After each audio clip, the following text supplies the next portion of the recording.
Isang babaeng negosyante naman ang nasawi matapos malapitang barilin sa Barangay Commonwealth sa Quezon City. Balitang hatid ni James Agustin. Bumulagta ang isang babae matapos pagbabarilin sa bahaging ito ng Barangay Commonwealth, Quezon City noong Lunes. Dead on the spot ang 50 anyos na biktima na nagtamo ng tama ng bala ng baril sa ulo. Ayon sa mga taga-barangay, may tumawag sa kanilang concerned citizen na nakarinig ng 2 putok ng baril. Dali-dali po kami na kasama po ang mga BPSO at sinabay ko na rin pong tawagan yung ating pong ambulance. Pagdating po namin sa area, nakita nga na po namin na nakabulagta na po yung isang babae na duguan at may tama po sa ulo, and then pinacheck ko po sa ating mga medic, wala na po talagang pulso.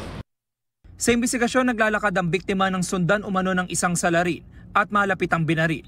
Inaalam pa ng mga otoridad ang motibo sa krimen. Nakausap rin namin po yung mga kamag-anak. Ito po ay isang negosyante na nagtitinda po sa palengke, may pwesto po ng grocery, babuyan at meron din po siya mga pautang. Nagkasana ng follow-up operation ng pulisya para matukoy ang salarin.